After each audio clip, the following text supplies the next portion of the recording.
Well, of course, Navalny is not the first to fall victim to poisoning, blame for which is often laid at the door of the Kremlin. Though definitive proof is hard to come by, there has been a long history of Russian dissidents falling ill or dying from poison. DW takes a look at some of the most prominent recent cases. In March 2018, a poisoning in the UK city of Salisbury shocked the world. Russian double agent Sergei Skripal and his daughter Yulia were found unconscious on a park bench. They had been poisoned with a military-grade Novichok nerve agent. A UK investigation blamed Russia for the attack. Moscow denied any involvement. And while the Skripals survived, others weren't so lucky. One woman who came into contact with residues of the nerve agent later died. And before them, another Russian defector had been poisoned in the UK.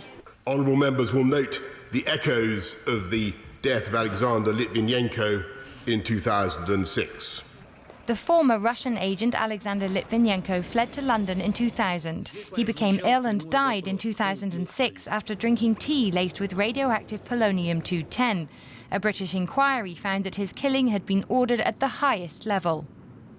I have further concluded that the FSB operation to kill Mr. Litvinenko was probably approved by Mr. Patrushev, then head of the FSB, and also by President Putin. Another case is Viktor Yushchenko. In 2004, he was a Ukrainian opposition leader running against Moscow's preferred candidate. He fell ill after having dinner with Ukrainian security officials. Doctors say he was poisoned with the chemical dioxin. He survived, going on to become president of Ukraine. And activist Pyotr Verzilov, who has ties to Russian protest group Pussy Riot, managed to survive what he says was a poisoning attempt in 2018. His theory is backed by doctors who treated him in Berlin. Verzilov says he was targeted because of his activism. It's more like a kind of like a warning gesture, so as to indicate to other groups and people who might want to go down that path to not do it. The Kremlin has consistently denied involvement in all these cases. And while it can be almost impossible to prove who's guilty, Verzilov and others are sure who is to blame. Let's get the very latest now at DW's Moscow correspondent, Emily Sherwin. Emily, can you bring us up to date on the situation? Well, there's a lot of kind of unconfirmed information and a lot of inconsistencies swirling around, especially between what Navalny's team is saying and what officials on the ground are saying, including the head doctors there. For example, we just heard a statement from the head doctor saying that transferring Navalny would be a risk to his life. Navalny's team say that up until now they had been preparing the documents for Navalny to be transferred to Europe.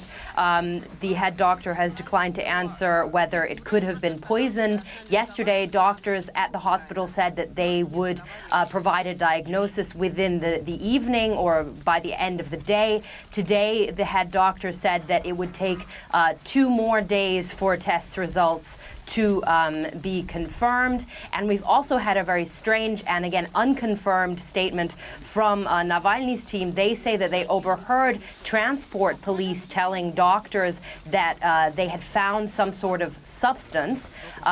So that's all rather strange. And again, we've heard reports of police being at the hospital and even of investigators being at the hospital when actually no official investigation has yet been opened. So we have to wait to confirm a lot of the information swirling around, but it is rather strange. We're also waiting to hear whether he's going to be transferred to Germany for a treatment. Why would he need to come to Germany?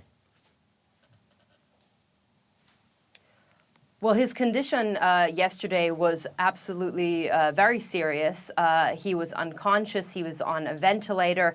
And this morning, according to the local health ministry, a council of doctors examined him, including experts from Moscow, and they decided that his condition was still too unstable for him to be moved.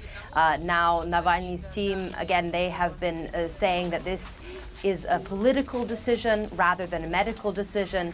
They think that perhaps doctors, rather than looking out for Navalny's life, may be biding their time to wait for toxins to leave Navalny's body before he can be moved to, as they say, an independent hospital in Europe. But yeah, his condition yesterday was very serious, and presumably is very serious today as well. And European hospitals, they say, are more able to have that expertise to help him and to save his life as well. Emily Sherwin following this story for us in Moscow. Thanks very much.